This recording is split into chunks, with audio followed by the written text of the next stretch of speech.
अपनी ढपली अपना राग आप देख रहे हो। आपके साथ मैं हूं चांदनी धवन और बात करेंगे योगी आदित्यनाथ ने जेल में बंद एसपी सरकार में पूर्व मंत्री रहे और एसपी के राष्ट्रीय महासचिव आजम खां को बड़ा झटका दिया है। समाजवादी पार्टी नेता आजम खां की जौहर ट्रस्ट से जमीन वापस लेने के प्रस्ताव को सरकार ने मंजूरी दे दी है। कैबिनेट में जौहर ट्रस्ट से जुड़ा प्रस्ताव रखा गया था और इस पर कैबिनेट ने विचार के बाद मंजूरी दे दी है। दरअसल रामपुर विधायक आकाश सक्सेना ने सोमवार को सीएम योगी आदित्यनाथ से मुलाकात की थी और इस क्रम में देखा जाए तो उन्होंने जौहर ट्रस्ट को गलत तरीके से जमीन देने का मसला उठाया था।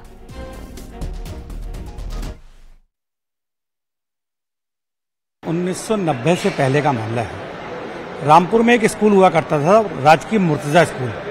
लगभग 4000 के आसपास उस स्कूल में, सरकारी स्कूल में बच्चे पढ़ते थे और बेसिक शिक्षा अधिकारी और जिला विद्यालय निरीक्षक, इन दोनों का ऑफिस हुआ करता था। आजम ने अपने सरकार का पूरी तरीके से दुरुपयोग करते हुए पहले उस बिल्डिंग को जौहर ट्रस्ट के नाम करवाया। उसके बाद समाजवादी पार्टी सरकार बनने के बाद उस लीज को ट्रांसफर कराते हुए वो रामपुर पब्लिक स्कूल के नाम उसमें कन्वर्ट करवाया और इस तरीके से उस पूरी आज लगभग 100 करोड़ की प्रॉपर्टी है, उसको आजम ने व्यक्तिगत तौर पर इस्तेमाल किया। ये हमने शिकायत की थी और शिकायत में वो चीज सही पाई गई। उत्तर प्रदेश की कैबिनेट ने आज मौलाना मोहम्मद जौहर ट्रस्ट को लीज पर दी गई जमीन को वापस लेने का फैसला किया है। कोई भी जमीन किसी भी संस्था या ट्रस्ट को, एनजीओ को यदि लीज पर दी जाती है तो उसकी विहित शर्तें होती हैं। उन शर्तों का पालन नहीं करने पर उस जमीन को वापस ले ली जाती है और उसी के तहत आज इस ट्रस्ट को दी गई जमीन को कैबिनेट ने वापस लेने का फैसला किया है। रामपुर ले चलते सहयोगी विशाल हमारे साथ जुड़ गए हैं। विशाल, जरा बताइएगा, आजम खां को एक के बाद एक बड़ा झटका लग रहा है और अब जौहर ट्रस्ट को लेकर भी जो बड़ा झटका लगा है, उसके बाद अब आगे किस तरीके से प्रोसेस को आगे बढ़ाया जाएगा? देखिए, बिल्कुल आपको बता दूं, समाजवादी पार्टी के कद्दावर नेता आजम खान जेल में बंद है, लेकिन उनकी जो मुश्किलें हैं वो कम होने का नाम नहीं ले रही है। मैं इस समय जिस बिल्डिंग, जो मेरे पीछे जो बिल्डिंग है, ये आपको दिखा दूं।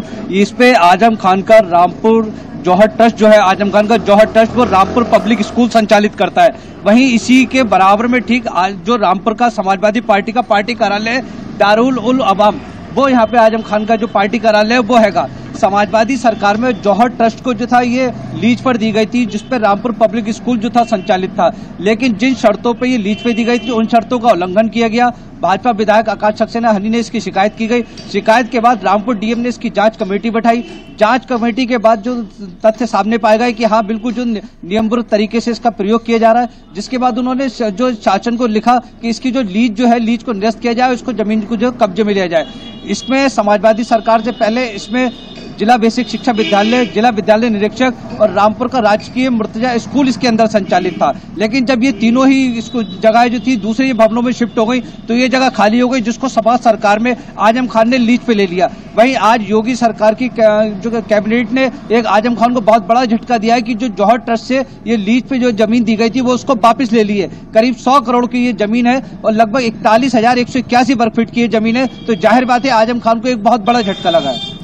बिल्कुल विशाल, क्योंकि गलत तरीके से इस जमीन को देने का पूरा मसला उठा है। हालांकि देखना अब आगे ये होगा कि आगे अब किस तरीके से इस पूरे मामले में एक्शन लिया जाएगा। शुक्रिया इस पूरी जानकारी के लिए।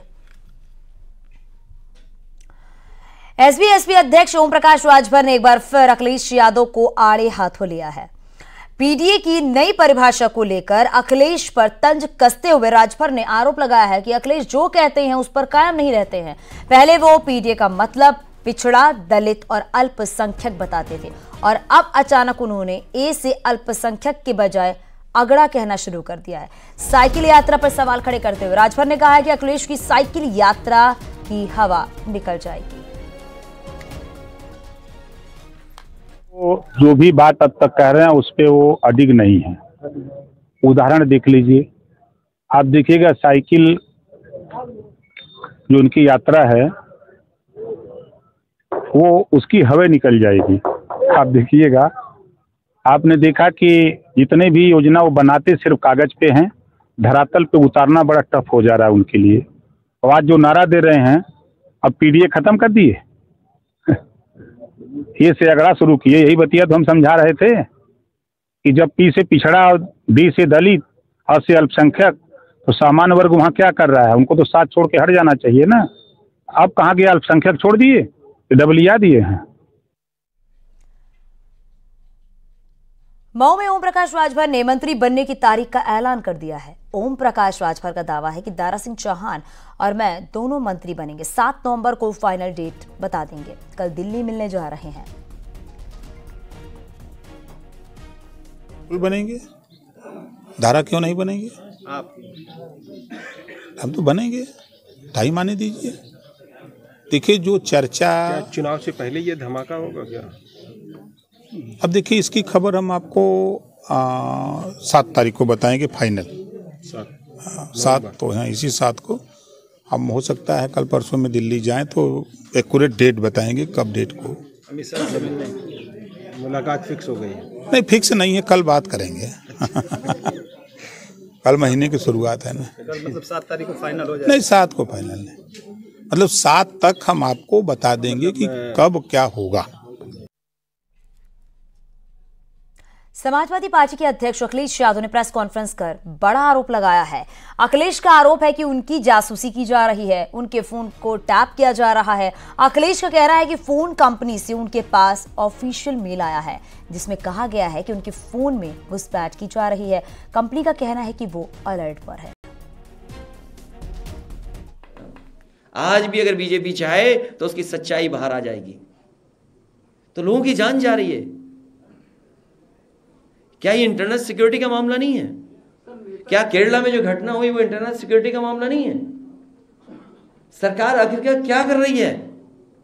और सरकार लीडर्स के फोन जासूसी पे लगाए हुए। इसीलिए मैंने कहा अगर सब संस्थाएं पॉलिटिकल लोगों के पीछे लग जाएंगी। अरविंद केजरीवाल को ईडी का नोटिस मिल गया, इनकम टैक्स, ईडी, सीबीआई, इनका नोटिस कोई भी दे सकता है। और मुझे याद है मैं अभी अपने लीडर्स को बता रहा था, एक बार 30 से 31 तारीख को ही नेताजी ने भी प्रेस कॉन्फ्रेंस की थी यहीं पर लखनऊ में, जब हमारे घर के फोन रिकॉर्ड किए गए थे। याद करिए, आप लोगों के रिकॉर्ड पर होगा। और आज भी 31 तारीख है। सोचिए, वो भी सरकार थी जो रिकॉर्ड कर रही थी, वो भी चली गई। ये रिकॉर्ड कर रहे हैं, ये भी चले जाएंगे। अखिलेश यादव के फोन टैपिंग के आरोप के बाद एप्पल कंपनी से इसकी आधिकारिक सफाई भी आ गई है। फोन हैकिंग मामले पर एप्पल कंपनी बयान जारी किया है। एप्पल कंपनी ने अपने बयान में कहा है कि वो राज्य प्रायोजित खतरे की सूचना नहीं देते हैं। कुछ खतरों की सूचनाएं गलत अलार्म हो सकती हैं। इस अलर्ट के पीछे का कारण बताने में कंपनी असमर्थ है।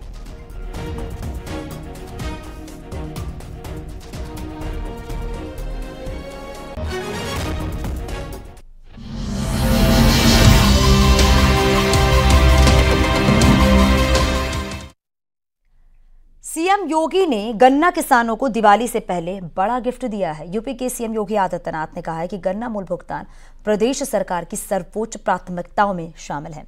सीएम योगी ने गन्ना मूल्य का भुगतान न करने वाली चीनी मिलों के लिए खिलाफ वसूली के आदेश दिए और इसके साथ ही उन्होंने कहा है कि प्रमाण पत्र जारी करते हुए गन्ना मूल्य भुगतान को सुनिश्चित किया जाए। सीएम योगी के कड़े रुख के बाद 24 घंटे के भीतर 1371 करोड़ रुपए गन्ना किसानों के खाते में ट्रांसफर किए गए।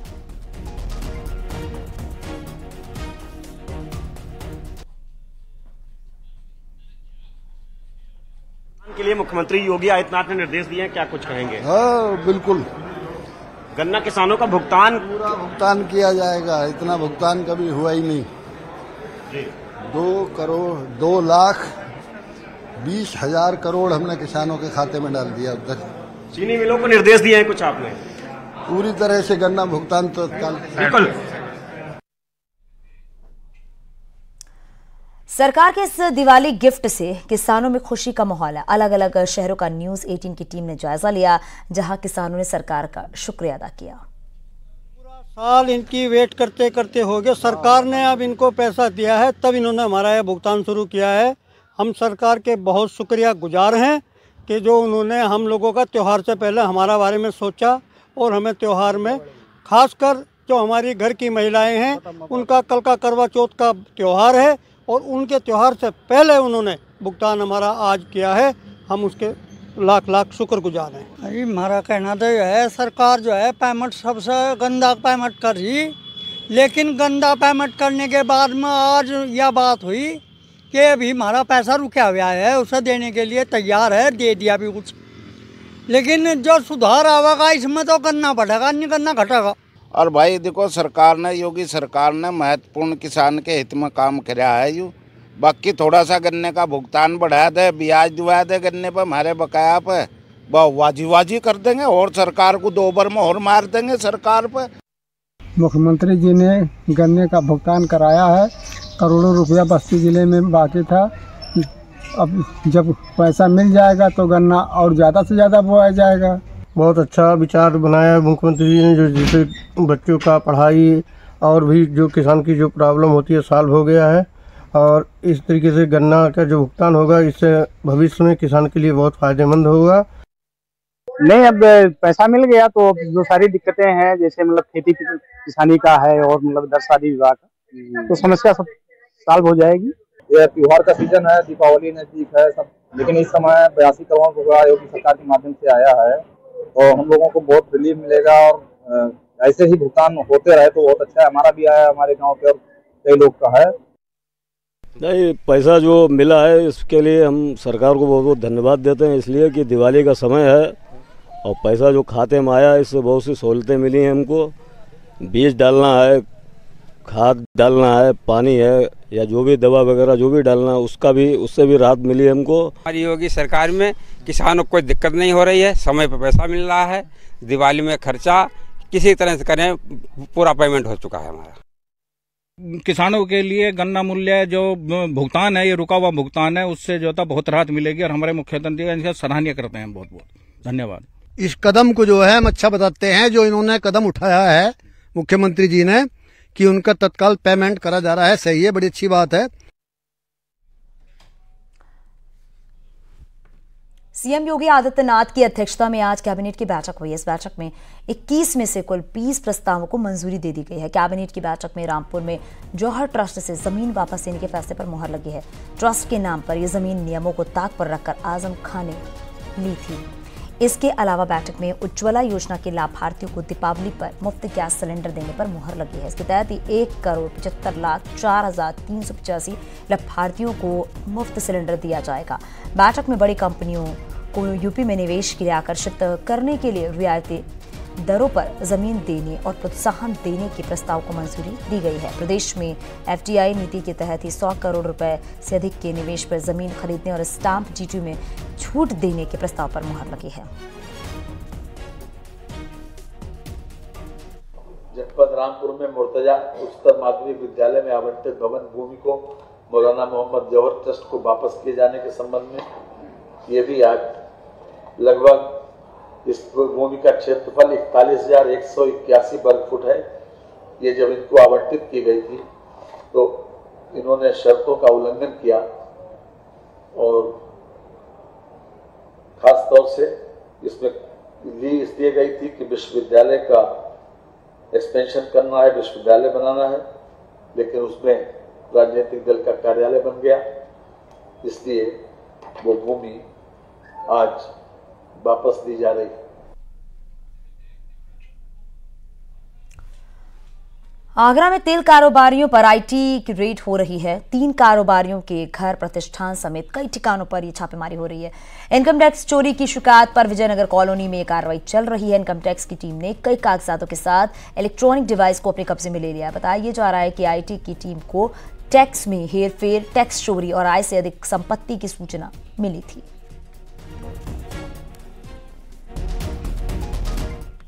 आगरा में इनकम टैक्स की बड़ी कार्रवाई देखने को मिली है। आगरा के नोनिहाई रोड पर स्थित ऑयल का कारोबार करने वाले सचिन गुप्ता, विजय गुप्ता और दीपक गुप्ता के प्रतिष्ठानों पर इनकम टैक्स की टीम ने छापेमार कार्रवाई को अंजाम दिया है। टैक्स की चोरी की लगातार मिल रही सूचना के बाद से टीम यहां पर पहुंची और छापेमार कार्रवाई को अंजाम दे रही है। तीनों बड़े ऑयल के कारोबारी हैं। इनके प्रतिष्ठानों के साथ ही घर पर भी इनकम टैक्स की टीम मौजूद है और छापेमार कार्रवाई को अंजाम दे रही है। साफ देख सकते हैं तस्वीरों में, बाहर पुलिस बल तैनात कर दिया गया है। अंदर जाने की किसी को अनुमति नहीं है, जो अंदर है उसको बाहर आने की अनुमति नहीं है। टैक्स में हेरफेर, टैक्स की चोरी और आय से अधिक संपत्ति होने की सूचना इनकम टैक्स की टीम को मिली थी, जिसके बाद टीम ने छापेमार कार्रवाई को अंजाम दिया। आगे भी खबरें जारी हैं और कहीं छोटे से ब्रेक के लिए जल्द लौटते हैं।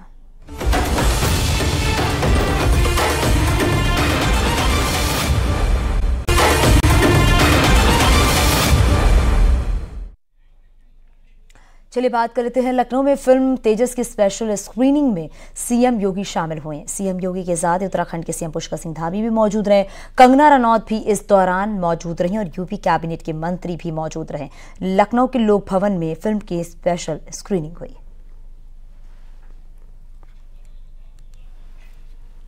दो तस्वीरें आप देख रहे हैं अपने टीवी स्क्रीन पर। आज तेजस फिल्म की स्पेशल स्क्रीनिंग हुई है।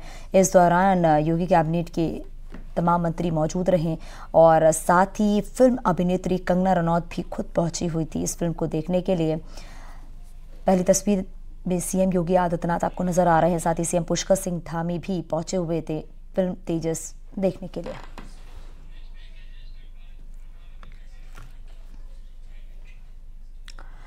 इस बार बीजेपी का 24 वाला वॉर रूम गाजियाबाद में तैयार हुआ है। कल और आज उन तमाम सीटों पर चर्चा हुई है जिसे हर हाल में फतह करना है और इसके लिए विस्तारकों की एक स्पेशल टीम तैयार की गई है, जो मंथन के बाद 9 राज्यों की 126 सीटों पर डिटेल में मंथन करेंगे और फिर विस्तारक इन सीटों पर भगवा लहराने की प्लानिंग से मैदान में उतर जाएंगे। यह रिपोर्ट देखिए।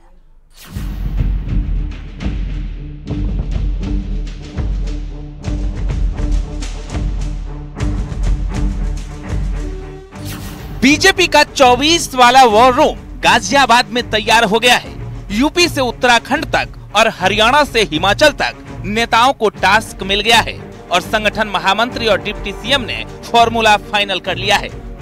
दरअसल देश भर की 543 लोकसभा सीटों को लेकर बीजेपी ने खास रणनीति बनाई है। इसके लिए 161 कमजोर सीटों के साथ साथ सभी सीटों पर बीजेपी अपने विस्तारक तैनात कर रही है। इनका प्रशिक्षण कार्यक्रम भी शुरू हो गया है। यूपी के गाजियाबाद में 2 दिवसीय प्रशिक्षण को भी आगे बढ़ाया जा रहा है। इसके लिए गाजियाबाद में कई राज्यों के विस्तारक जुटे। यूपी, हिमाचल और जम्मू कश्मीर पर मंथन किया गया। हरियाणा, पंजाब, उत्तराखंड की सीटों पर चर्चा हुई। देश की 126 लोकसभा सीटों पर जीत का स्पेशल प्लान तैयार किया गया। मीटिंग में लोकसभा की उन सीटों पर भी खास रणनीति तैयार की गई जिन सीटों पर 2019 के चुनाव में बीजेपी दूसरे या तीसरे नंबर पर थी या फिर बहुत कम अंतर से जीती थी। उसके साथ ही 126 सीटों पर भी खास प्लान तैयार किया गया है। भारतीय जनता पार्टी मिशन 2024 की तैयारियों में जुट गई है। इसके लिए देश भर की लोकसभा सीटों पर उसने अपने विस्तारकों की तैनाती कर दी है। वहीं इसी क्रम में अपने विस्तारकों का उसने प्रशिक्षण कार्यक्रम भी शुरू कर दिया है। देश भर में आज 2 जगह प्रशिक्षण कार्यक्रम चल रहे हैं, एक कोलकाता में तो दूसरा उत्तर प्रदेश के गाजियाबाद में प्रशिक्षण शुरू कर दिया गया है। यहाँ पर 9 राज्यों के 126 लोकसभा सीटों को जीतने का विशेष प्लान बनेगा और यही विस्तारक जाके बूथ लेवल के कार्यकर्ताओं को 2024 के फतह का मंत्र देंगे। दरअसल 2024 के चुनाव को लेकर बीजेपी ने खास रणनीति बनाई है। इसके लिए 161 कमजोर सीटों के साथ साथ सभी सीटों पर बीजेपी अपने विस्तारक तैनात कर रही है। इनका प्रशिक्षण कार्यक्रम भी शुरू हो गया है। इन विस्तारकों की केंद्रीय टीम में 10 लोग शामिल हैं। संयोजक यूपी के पूर्व उप मुख्यमंत्री दिनेश शर्मा बनाए गए हैं। सह संयोजक बिहार के संगठन महामंत्री भीखू भाई हैं। दिल्ली के बीजेपी नेता राजकुमार शर्मा को भी सह संयोजक बनाया गया है। वहीं राष्ट्रीय महामंत्री सुनील बंसल टीम को मॉनिटर करेंगे। तो विस्तारकों के जरिए भाजपा ने हर क्षेत्र में अपने कार्यकर्ताओं को सक्रिय किया है। उसकी एक रणनीति खासतौर पर जो समय है वो है कि हारी हुई सीट है उनको ज़्यादा से ज़्यादा जीत में बदला जा सके और विस्तारकों को इस तरह की एक बड़ी जिम्मेदारी दी गई थी कि उन सीटों पर ज़्यादा से अलग से काम करें। बीजेपी इन 126 सीटों पर मतदाताओं तक पहुंच बढ़ाने और संगठनात्मक तंत्र का विस्तार करने के लिए काम कर रही है। इसके लिए पार्टी ने बड़ी संख्या में केंद्रीय मंत्रियों को इस कवायद में शामिल करने का मसौदा तैयार किया है। पार्टी के शीर्ष नेता नियमित रूप से इन सीटों पर पार्टी की गतिविधियों की समीक्षा भी कर रहे हैं और बैठक में नए नए प्लान तैयार किए जा रहे हैं। यानी इस बार बीजेपी ने जो 350 प्लस का टारगेट सेट किया है, उस लक्ष्य को पाने के लिए अब बीजेपी के योद्धा सियासी रणभूमि में दम दिखाते नजर आएंगे। Bureau report, news 18।